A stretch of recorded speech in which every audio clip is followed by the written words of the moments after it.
Hi, my name is Alex. I work at Rosemont Presbyterian Village. Is it Sarah? Yeah. Nice. Shut up! Shut up! Can't understand what any of you guys are saying. Have you ever encountered a song that feels like a secret language being written only for you?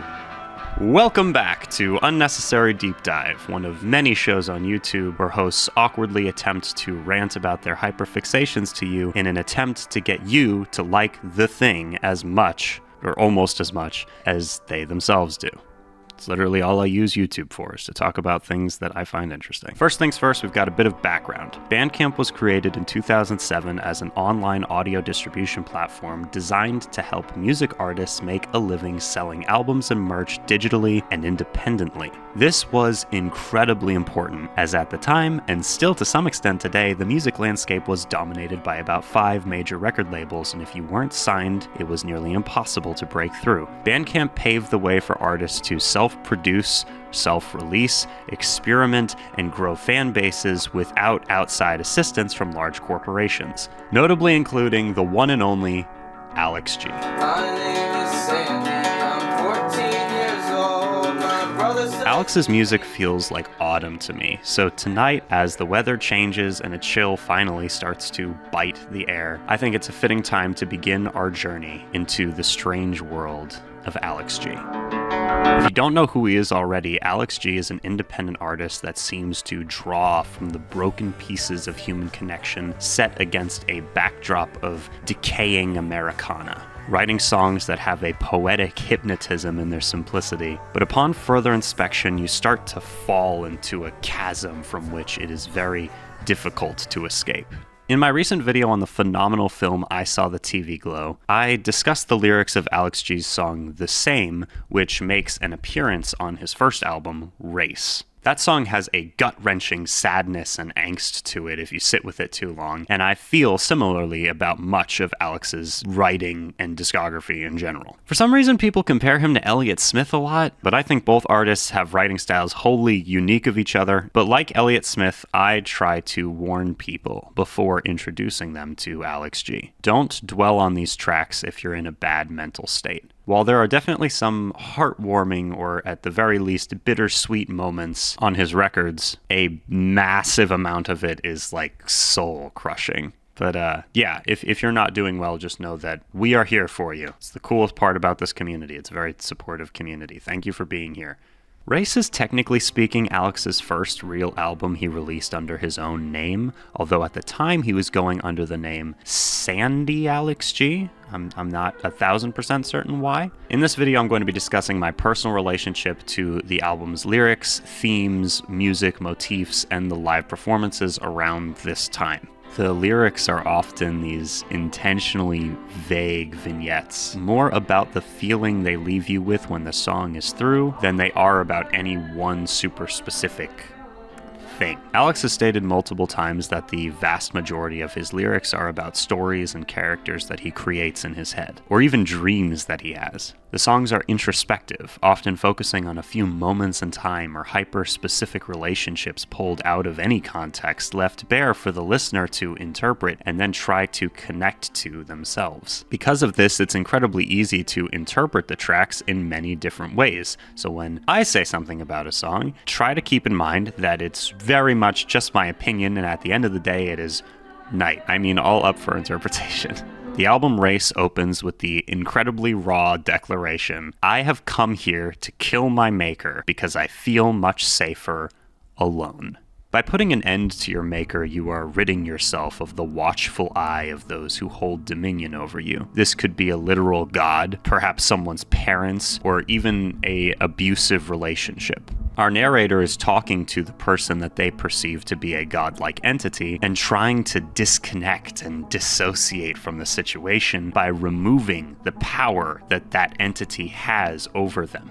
I remember everything. You're inside singing, you look so different, you're walking across the tile floor, You look like Jesus on the water. The narrator remembers when things were better and the circumstances that led to them perceiving this person as a god. And I want you to notice how peaceful and holy and serene or almost spiritual this section of the song feels. It's separated from the other verses by a fun guitar-driven instrumental breakdown, making it feel almost like a memory. That's an Alex G reference to the song Memory. A recollection of the past. The song is literally called Remember. The connotations to Jesus sinking us even further into the religious symbolism that shows up many, many times on the album. Something Alex is incredibly good at is unique, almost lullaby or sing-song melodies accompanied by repetition. It's not really a chorus, since from a songwriting standpoint it doesn't show up again, but the end section is the closest this track gets to a chorus with the repeated, "Please don't help me, please don't help me, please don't help me." The narrator was dependent on their God, needing and desiring their guidance, but at some point they began to realize that this relationship is only taking advantage of them, so they reject the God's attempts to keep saving them. The narrator doesn't want saving anymore. Cue the banjo solo. The saddest part of the song is ironically the most joyful, in my opinion. Back when we go into the memory, we have a vision of happiness and a moment of genuine, heartfelt love and affection. Everything that could have been is on display here, but the reality is a cold, difficult one to reconcile with that memory or vision or almost dream. And we can't hold on to those dreams or those memories, because if we do, then we will never be able to escape the cycle. Like, it might have been good then, or you might have had rose-colored glasses on then, but the fact is, the right here and the right now, there's a reality that you have to face, and it's scary as fuck. Remember is a super simple track. Most of the song is just 2 chords. Like, obviously the instrumental breakdown bit is a little bit more than that, but most of the song, just 2 chords. And yet there is such a beauty in the absolute gut punch that it delivers to the audience.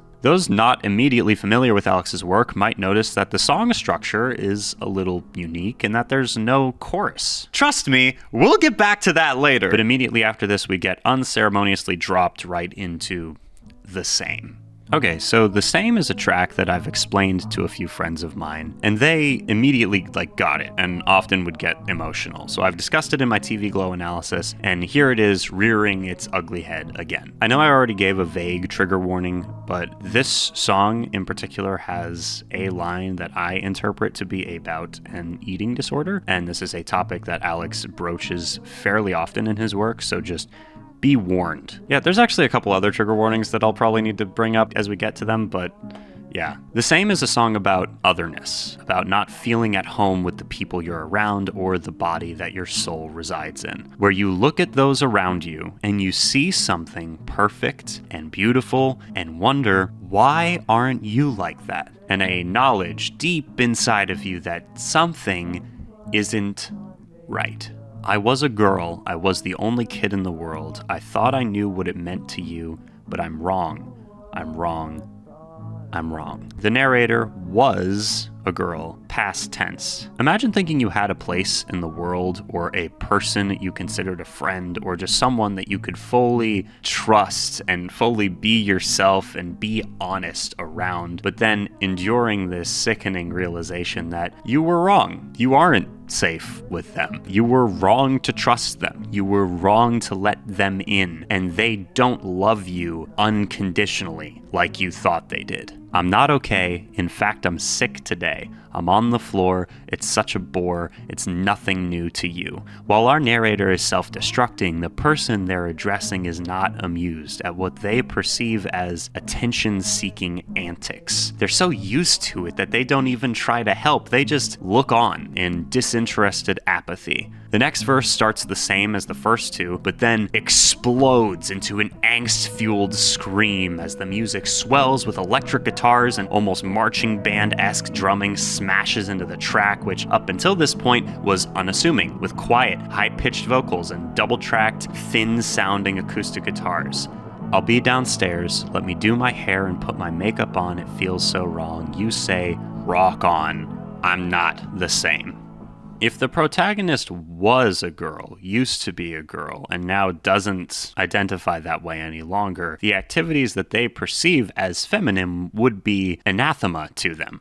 No? Then the repeated mantra, I'm not the same, again administers this gut punch as the feedback swells around the poor, unsuspecting listener. From this point on, the song remains loud and noisy, as though the barriers have finally dropped and the narrator is finally letting all of the shame and self-hatred out of them. A huge emotion here is jealousy. A jealousy for those that seem to get that unconditional love that they themselves desire so badly. The vocals also shift in tonality, and I think that this represents a new perspective entering the song. These voices are a chorus of angels or bystanders watching the protagonist rip their hair out and cry in anguish, and they're doing nothing but standing around watching, negatively clucking their tongues. Everybody wants you. Everybody loves you. Don't you see? You've got it made already. Your body is perfect. Your smile, your teeth, your hair, they don't know you're not there. They don't know you are not there. Again, the theme of experiencing life outside of your body makes an appearance. You're not even present due to the aggressive disassociation. Too fast, too slow, too late. You're never gonna make it. You are never going to make it. These are the voices that our protagonist focuses on. The song reminds me a little bit of Creep by Radiohead for multiple reasons, but a huge parallel to be drawn is how at the end, the chorus gets repeated, that I'm not the same bit, but instead of being loud and noisy and angry like it was at the beginning, it trails off, is quiet. Alex G has a very signature sound that follows him throughout nearly his entire discography, and this sound is achieved by sloppily double-tracking pretty much everything, especially vocals and guitar. It has an oddly intimate quality to it, and in my opinion, the earlier work is best experienced with headphones on because there are a lot of imperfections in the mixing that, they add so much character to it when you're listening on headphones, whereas if you're listening on, speakers, it can be a little, irritating. Anyways, on this final repetition of I'm not the same, there's only one vocal track. All the pretense gets stripped away, and we're left with this broken, garbled teenager's voice that just fades away into nothing. The desire to change or grow got stifled out. Fun. The next song is called TV, and while it's certainly not a bad song, it's also very short, very simple, very straightforward, and it's right before one of the most, to me, important songs on the album. So we're going to take a moment here to pause and reflect. Alex G's music sounds like plundering sounds from 90s alternative music like Built to Spill, Modest Mouse, and Pavement, and then also taking elements from American folk music and mixing them together into this lo-fi miasma of strange yet familiar nostalgic sounds. He will also experience with electronic sounds a lot later in his career. It'll become integral to what makes his music unique. And it's honestly crazy how much a random little artist that many people originally described as a bedroom indie artist has changed my life. I started this video intending to make a little tiny, mini documentary thing about Alex G and just putting everything into one video and making it 10, 15 minutes long. But after redrafting the script 4 times, I decided instead that this would be a kind of rambly love letter to one of my favorite artists of all time, especially contemporary artists. And I'm just going to continue to tell you about what I like. I guess. I don't know. TV is a fast-paced, fun track about being neglected by your parents. I get feelings from the TV. They can't hurt me. They don't know me. The narrator lets their life bleed away watching TV and rationalizes that in those pre-recorded ghosts, he will find comfort. But that comfort is short-lived. As the next verse goes, I saw Daddy in a movie. He's on the big screen. He doesn't know me. He gets lonely. He forgets me. And he bought us a TV. It's unclear whether his dad is literally an actor in the movie that he's watching, but I'm going to instead tie it into something else. My mom has told me before that since she was a single child, she didn't know what having siblings was like, so her only understanding of the concept came from watching movies or shows that featured siblings. And I wonder if the narrator is saying that he only knows his father or an idea of his father through watching and learning from the one thing that he has from the absent parent. He gets lonely is such an interestingly ominous line too, because if dad gets lonely, why isn't he here with us? What is being implied here? Perhaps a clue as to why he left? Obviously the mom got custody, because you don't come around anymore, and we don't see you anymore, and I don't know what it's for. This poor child has no idea why his dad left him. All he knows is that every day he sits by the TV waiting for his dad to walk in through the door and be welcomed back with open arms, and every day his disappointment gets smaller and smaller till it'll be replaced by a little seed of resentment. What a fun, family-oriented song. Let's move on to the most disturbing track that Alex G has probably ever made. I believe this song is massively understood by some people, and it annoys me a little bit. So one of the top comments underneath this song is, Alex G's music gives childhood friend vibes. If you're familiar at all with this song, Gnaw, you'll understand immediately that this melodrama is quite literally the exact opposite of childhood friend vibes. I'm not sure though. I'm never quite sure of anything I say, so this could be completely wrong. I think my interpretation is based on things that I've seen and heard in my own life, but this song feels profoundly evil. The first verse describes the narrator and one other character, and the narrator feels good when the other character is hurt and defeated and in tears. Kids and teens often see the world in a very black and white light, and people often assume the innocence of children. But when I was a kid, I knew some kids who were incredibly mean. Kids can be some of the meanest people that you'll ever meet. Deriving pleasure from the suffering of others is kind of the definition of evil, and the narrator of the song does exactly that. Yeah, you were scarred and you were crying loud right out in the schoolyard, and I felt good. Everything I knew was looking just as it should. I saw the tree, carved in it 666, and he found me, but I am no fool. I know every time I look in his eyes, he sees me too. The music has a very sinister feel right from the beginning. Like, listen closely for the one guitar that drones and warbles deeper than all the others right from the beginning. The narrator is a bully, but now they've become almost supernatural in their meanness, and they make a sort of deal with the devil. But they bring even the devil down to their level and insinuate that they see eye to eye and even stand cheek to cheek. It's so evocative. I can feel the chill in the air as we carve the forbidden number onto a pale, lonely tree in the middle of some accursed clearing. Is the person who arrives actually a demon, or is it perhaps the bullied character from earlier? I'm not sure, but either way, after this point, the song escalates into worse and worse territory until you get to the final lines. First, there are some vocalizations where he just kind of goes, ooh,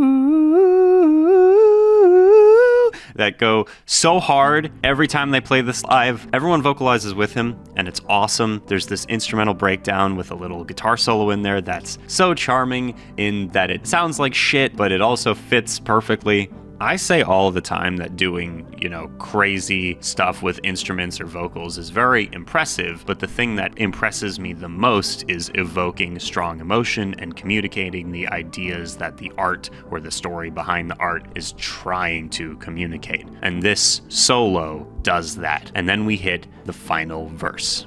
Dry your eyes, I won't tell your mother. She won't ever discover the things you kept under your covers. And please don't cry. I am not your brother. I am not your lover. And there is nothing wrong.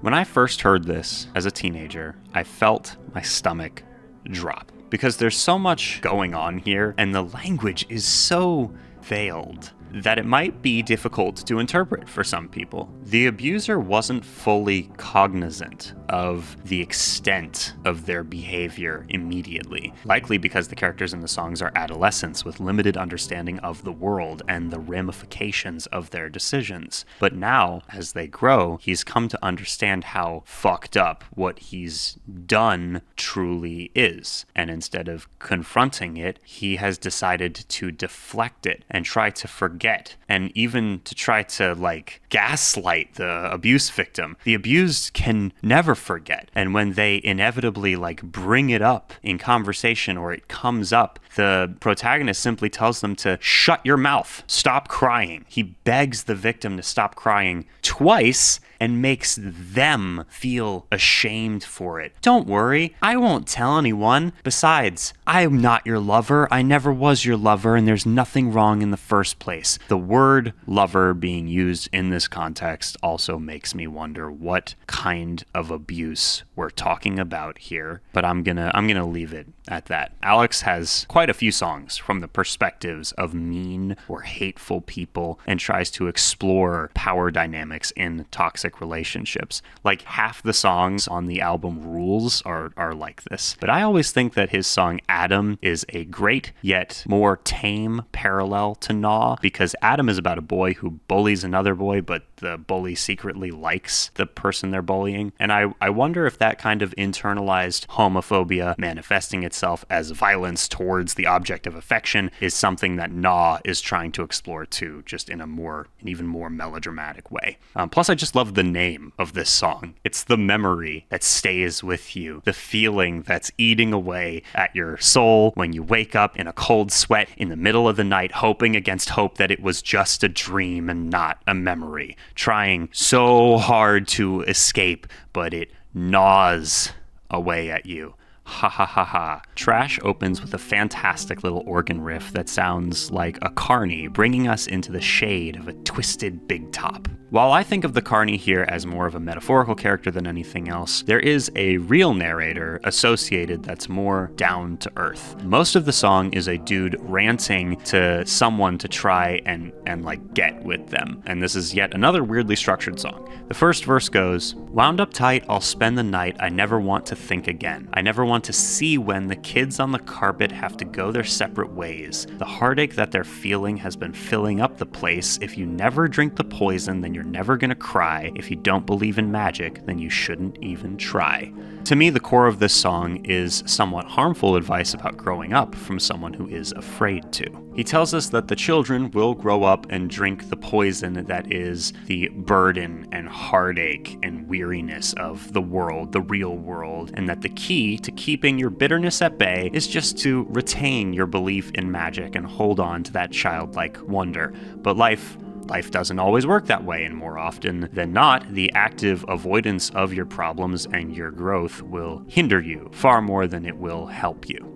You look nice, babe. Don't think twice, babe. Maybe the world is a really scary place, but I know from the look that's on your face, your life has been over way before it all began. If you don't want to be lonely, then I can be your man. I know that your mommy is getting underneath your skin, but girl, it's all a fucking joke, so just live it while you can. He tells her that she takes things too seriously and needs to lighten up and stop overthinking. If she keeps on her current path, then she'll be dead before she even begins. However, all of this, everything that's being said, has this manipulative subtext to it. The underlying theme is, you look nice. If you're lonely, I'll be your man. If you feel too wound up, I'll come over and spend the night and take all your worries away. He wants her, and so everything that he says is suspect because of his motivation. But despite everything, we still want to trust him and his carnival of worldly delights and pleasures. The song concludes with a carnival organ holding a droning note that honestly feels like this fucking dude ditched the girl after getting what he wanted, and now the aftermath and derealization and the slow spiraling understanding that this person was kind of scummy is hitting her and us. We're left thinking about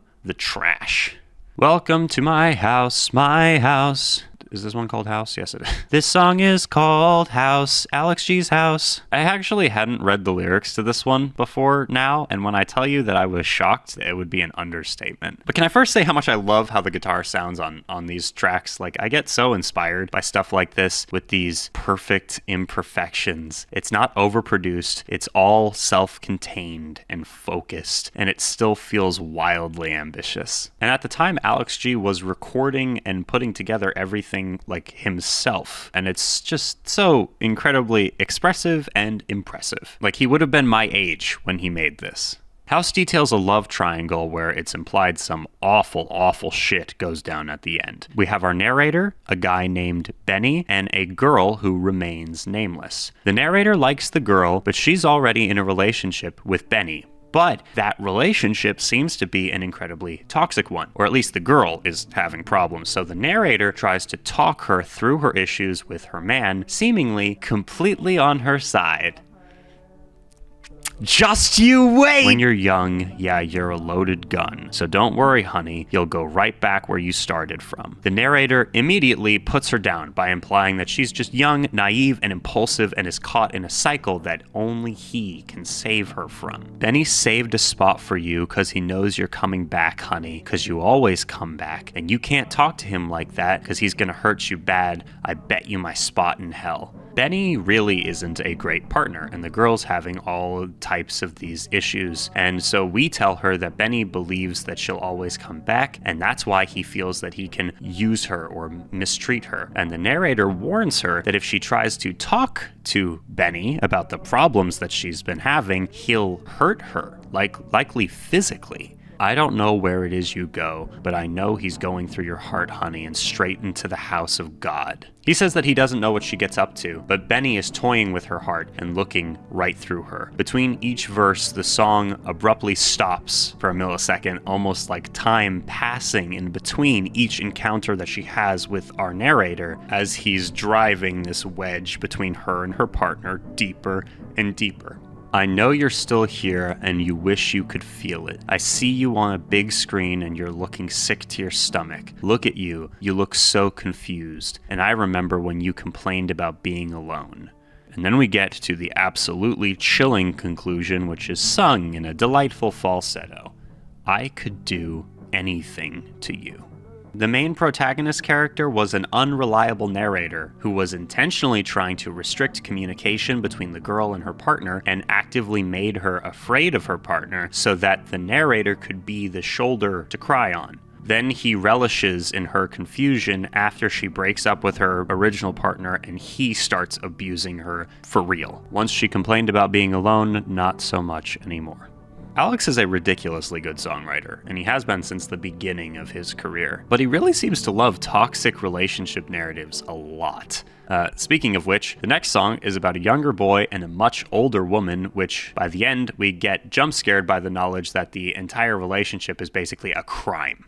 This one actually does feel like an Elliott Smith song, if I'm being fully honest with myself. From the vocal layering to the way the lyrics are put together, to the guitar composition, to the absolute banger of a piano riff. This is one of my favorite tracks on Race. When the MIDI flute comes in during the second instrumental breakdown, along with the detuned and glitched out pianos, it makes my life both a little darker and a little brighter. This is one of the first Alex G songs that I tried to learn on guitar, and it's definitely named after the fun little crab walk that your fingers attempt to do while trying to play it. At its core, this song is about lonely people, but as it goes further and further. The lyrics get odder and odder until by the end it's super fucked up and awful, like a lot of these songs. Do you miss me, you sad lady? Cause I'm really feeling down. And if you're feeling lonesome too, then I'd like it if you came around. Notice that the narrator is the one who is reaching out. I always thought that was interesting. Do you miss what you thought you were back when you thought you knew what you are? Do you miss your favorite song back when you thought you knew what was wrong?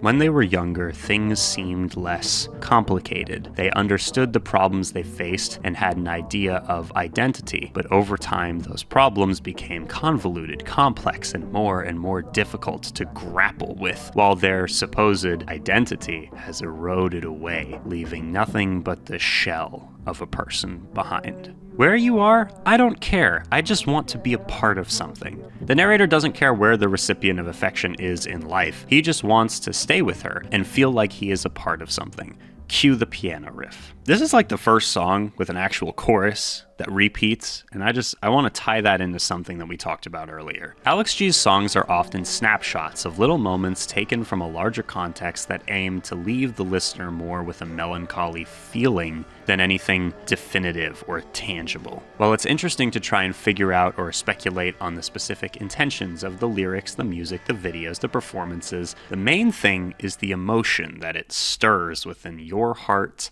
and mine. It is so hot in here. 1 second. One of the methods Alex uses to make that fleeting, sad feeling stick around is structuring his songs a very specific way, often with no chorus or just 1 or 2 sections that complement each other. The repetition might be the melody or the backing instrumental or like one line that repeats a couple times just in one section, and then that's what stays in your head. Nearly every track has at least one verse or line that hits really, really hard, even outside of the rest of the song, and most of his songs are under 3 minutes, especially on the older albums. They're all very short, which is one of my least favorite things about his music, is how fucking short all of it is. On the song The Same, a lesser songwriter might have noticed or recognized the importance of that mantra of otherness, I'm not the same, as being the main point of the song, and then they would write a chorus or a verse that repeats it over and over and over again. But Alex withholds it, and by saying it only once or twice, it gains more weight. The scarcity of the chorus makes the verses of the chorus feel more important, more explosive, and more emotional. Despite every song being very short, there is almost nothing that's wasting a listener's time or that is repeating something that was already there. And while Race is 13 tracks and only 30 minutes long, every minute counts. And then when the record stops, you're left with this feeling of unease. It's so beautiful and well done, and every song and album he writes seems to be like this. I want you to pay attention to this next line. Much like how in Gnaw, the apparent confession gets worse and worse in a very melodramatic way, we see that again here with the same kind of progression. When I was 16, I was dead. I was sick from being underfed. When I was 12, all I did was cry. I saw my favorite band burn alive. When I was 10, I hated you because you hurt me. It was what you knew. Do you miss me, Stephanie? Because I'm really missing you. I love the sad lady and Stephanie rhyme. It works very well. So we get explained the extent of the neglect as this kid has been underfed, and then he also says the lady tried to hurt him when he was only 10 years old. But something that victims of this kind of abuse often do is try to rationalize it. It was what she knew. She went through the same thing, and if everything else in this life sucks, then this one thing that feels good sometimes must be okay. Then he sings the chorus again, only this time it's way worse because everything we know about what the protagonist has endured. And then that distorted piano comes in again, and you dance along because it's catchy as fuck. Okay, full disclosure, I'm a huge Alex G fan. Have been for years. I love most of everything that he's released, but the most charitable thing that I can say about this specific song is that it sounds like a fever dream written by Jeff Mangum, and that's being very nice. On the rest of the album, the bad mixing is kind of cute. Here, it isn't. It grates on my ears, and despite being only 50 seconds long, I still find myself just kind of waiting around for it to end. There's a cool sound that pops in towards the end that I like, and that's about it. I went down to the bottom of a great lake, and there was hundreds of mothers there waiting for me. I saw the mistress and her mate, but there's hundreds of lovers inside her body. I went down to the bottom of the Great Lakes, and there's hundreds of mothers there to come and love me. I saw your reflection on my face, so I scrubbed it all around until it erased. I went down to the bottom of the Great Lakes, and there's hundreds of mothers there waiting for me.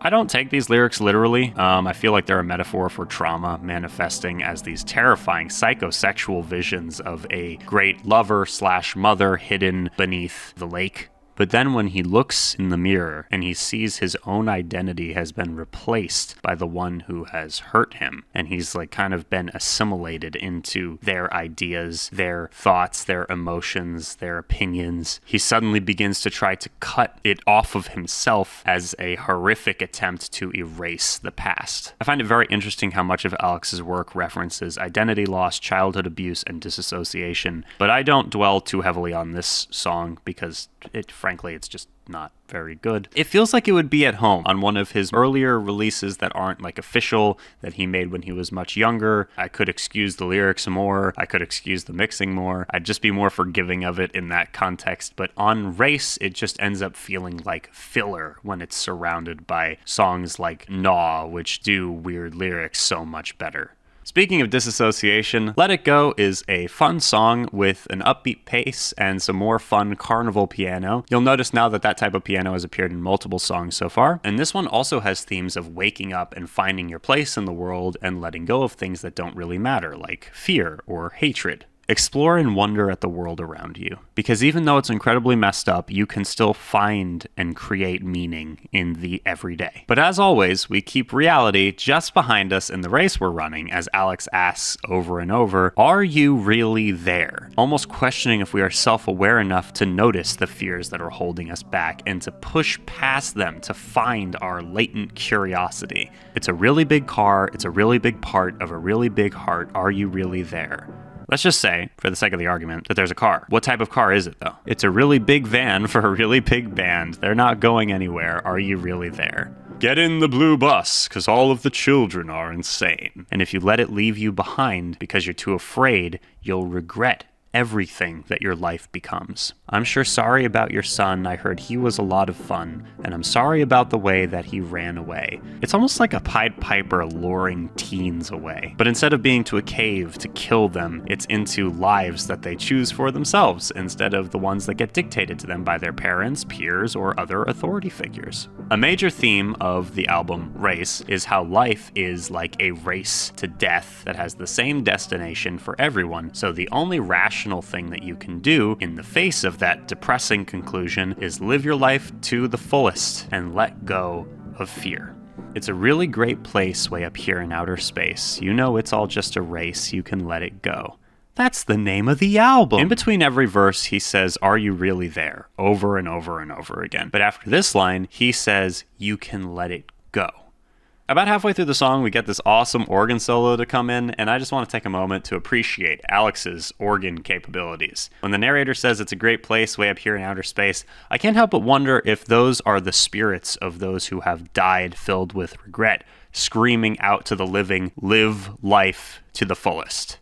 Hey, it's the one that recently got popular on TikTok. Let's go. I might have a controversial take here, but I love the fact that his music is getting more and more recognition, because in my opinion, he's one of the better, or even one of the best songwriters around. Like, I don't know, maybe Adrian Lenker is another one that might be a little bit better, but there's not many. You know what I mean? He deserves attention. And I know that some fans aren't being very respectful at shows and whatnot, but I also think that over the last few years, we've started to just generally lose the concept of concert etiquette. And I think that we can recultivate it into our live music landscape if we are willing to teach and learn. I would rather artists that I love be able to afford rent and food and have a legacy because people believed in them and came out to shows and supported them than I particularly care about gatekeeping artists or trying to police other fans' behavior. That's just my 2 cents, though. I know a lot of people disagree with me, but I think that there's too much defeatism around the topic. Too many people who are like, well, now concerts are just going to suck forever. Like, it doesn't have to be that way. I do think that it's possible for an intimate performance to be played at an intimate venue and have it be sold out and people be generally respectful, you know?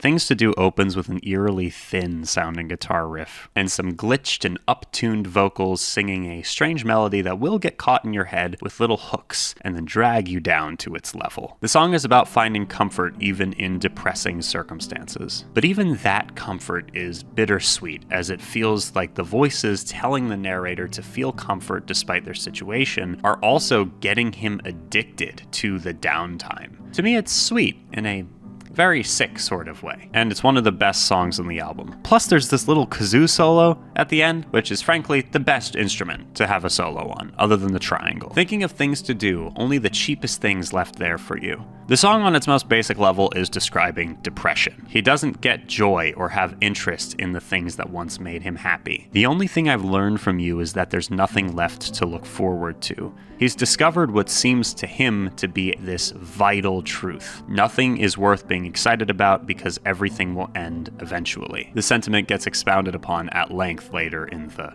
chorus. I was asleep for days and now you are the only thing keeping me awake. The calculator will make the same mistake, I see it in his face. The only thing that can wake them out of their depressive sleep state is the person that they're singing to. And the cycle of behavior that we've been introduced to will continue despite any calculations otherwise. They've made the mistakes already and now they're doomed to repeat them forever.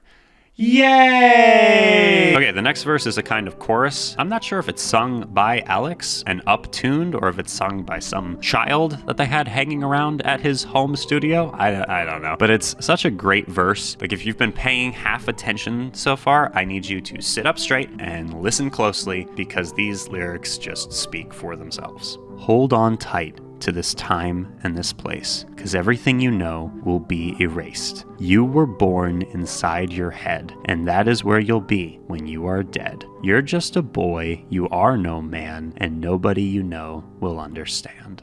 Something Alex explores often is a desire to stop change, despite its inherent inevitability. And here we are told to never let go of this current time. Everything will eventually turn to dust.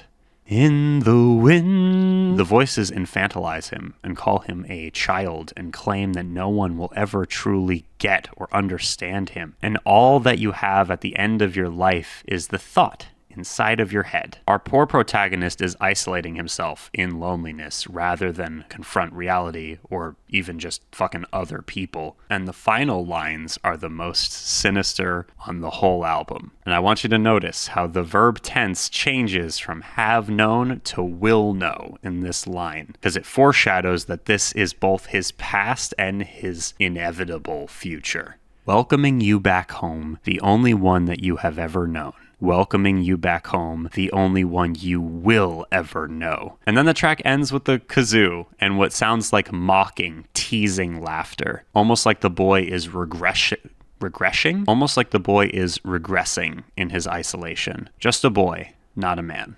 It's chilling. And I do think that people do regress when they're completely isolated and alone. When you have nothing to compare or contextualize with, things get fucking weird really quick. A single moment drawn out of time and space to give us insight to the creation of things to do. Time and space is just the chorus bit of things to do in a very different format. Honestly, don't care too much for this track. I mean, I don't feel positively or negatively toward it. It feels more like an interlude than anything else. It would be cool to see it incorporated into Things to Do in a live setting though, and it hits hard when it's paired with Things to Do, but it does not really work as a standalone song outside of the context of the album, in my opinion. And then also the very next song is also an interlude, so... Now this is a real Alex G instrumental interlude, and it's really fucking cool and it's beautiful. I can feel the bass in my chest on this thing. Again, the sequencing of having time and space right next to Cross Country is not my favorite, and it's one of the weaker links in Race, but I still love them for what they are, and I think they add a lot of atmosphere to the album, and they let the more complex songs breathe. Also, if the album wasn't so short, I think I'd like them more, but as it stands, more than 10% of the runtime is interlude material, so to me the music feels like taking a road trip at night and staring at a sky unpolluted by light and filled with a billion stars. Alex G has really incredible instincts when it comes to crafting instrumentals for his songs, and he seems to have a producer's ear. Just ask Frank Ocean, Japanese Breakfast, Lil Yachty, or Halsey, or any of the other countless artists that he's produced for, done guitar work for, done backing vocals for, or just had a big hand in helping make songs and albums for. Like, you'd be surprised at how many people this dude has assisted in the industry. All right, fellow cyberspace travelers, thank you so much for tuning into this transmission. One day it'll be gone, and only the memory will remain. The final song on Race is the title track, and it's an absolute fucking banger. It hits harder than your dad. It starts with a fantastic, explosive, noisy intro. Then it evens out and just starts grooving. The bass line, again, is really prominent. The rhythm guitar is layered really well. Everything about this is as addictive as the subject matter, which is about using drugs as a way to escape from your problems. What an ending to the album. You're walking on hot coals now, you fuck, cause you're a joke, yeah, you're a hoax, and now I've found you out. Cause you think the brains in your head are worth breathing the smoke and itchy throats and being happy. And I could be your man all day, and you could look inside my brain and see this one thing. But then it disappears like smoke, and you're alone. The singer is addressing an addict in a very aggressive and accusatory manner, hoping to break them or shame them out of it. If they keep using, they'll end up alone, and the habit's causing them to forget. Despite this, he is forced to watch them happily trade away the brains in their head for a bit of fleeting happiness and an itchy throat. The song is separated into two main sections, the hazy, explosive bits, which represent the person smoking, and then the groovy bit, representing the partner that just can't understand, who does not have their head in the clouds, has their feet on the ground, and while their concern is genuine, the help he is offering is not reaching through the noise. And the poor person is stuck in a mental prison of their own devising. The noisy part returns, and Alex sings in a different voice, showing a different perspective, the lines, "I forgot how to play the game. Everyone wants to come along. I don't know where you are." This is from the perspective of the person being victimized by the drug. The vocals are hazy and difficult to make out, and then they lead us back into the groove and back to the concerned narrator. The next line is one that has gotten popular on TikTok lately. I love how many of his songs have gotten retroactively accepted all of a sudden. It's a little annoying he doesn't really make music like this anymore, which is fine. His new stuff is awesome. But I think that this should serve as a reminder for people to remain curious about music, books, movies, games, art in general, to find and support the independent gems, because this has existed for nearly 15 years now, and it deserved much more attention and more reach when it first came out. And I don't know, Alex G got signed to a major record label recently, about a year ago, and only got signed to an indie label when he made Beach Music, which was album number 6 for him, where this is the one we're talking about is his first. Imagine having all of this teen angst and putting your heart and soul, wearing it on your sleeve, putting it all into this shit for 15 years, growing out of that sound over time, then suddenly having the people that would have been your peers, the people that, you know, most people try to get approval from, suddenly jumping on the bandwagon of your old material. At least it was now instead of later. That's what I mainly think. You know, at least he's still making music and he's still around to enjoy that success, and he's still around to play shows. The best part of making masterpieces when you're 15 is that when the rest of the world finally catches up, you're only 30. I digress. Here's the line that we were talking about. "You're starting to look really weird. Your face is out of place and I can't make you out. And I forget just what you said. It's not clear. It was about fear and getting out of here. But you're okay with me." I've lost friends to addiction, and one thing that's been a pattern is having to watch someone you once knew turn into a shell of their former self. The face that you once recognized gets kind of twisted into something else, and the final lines return to the dreamlike, explosive, higher vocals as Alex sings, "Tear it down, that's not right. Tear it down, it's not right." It's a bleak conclusion to a bleak song. But there's still this modicum of hope remaining. There was a desperation to tear down the walls that they themselves built up around them, tear down the wall, etc., etc. The distinctive sounds of Race, the lo-fi production, raw instrumentation, and Alex G's unique vocal styles all contribute to the album's intimate and introspective atmosphere. My favorite track is probably Gnaw or Crab. And yeah, I could talk about this dude for fucking hours. This is already the longest video that I've ever written before. And this is just my first video on Alex's material, which has impacted me so deeply. While I want to go through everything that he's ever made, for now I think I'm going to try to limit myself to going one album at a time and mostly covering the official albums. Maybe at one point I'll go into the unreleased stuff separately, which is its own whole can of worms, but it's just insane how prolific this dude's wide-ranging discography is. Race is an album about being young, making mistakes, struggling with a loss of identity, and feeling alone, all set against the backdrop of more evil and abusive undertones. Alex G's music is evocative and emotional, yet also ripe with hidden meaning and open to interpretation from those who wish to look a little deeper. His writing and compositions genuinely change the way that I look at writing my own music, and I love practically everything that he's ever released. Before you go, I make music too. I'm going to link it down below for anyone who wants to hear. I am partially inspired by Alex G and Car Seat Headrest and all of the Bandcamp bands. And one day, I hope that I can play a show and have like 100 people singing my lyrics back with me. Yeah. Thanks so much for watching. Thank you to my enablers over on Patreon. Ray, Audrey, Justin, Lou, Ray, ZK, Tom, Dave, Elkie, Stardrop, Nude, George, Joseph, and Mr. Fox. My dog just ran away and I am feeling pretty sad. I've been sneaking out at night and my parents are real mad. I've been taking lots of drugs because they teach me not to care. Yeah, I guess that's how you cheat because this life doesn't play fair.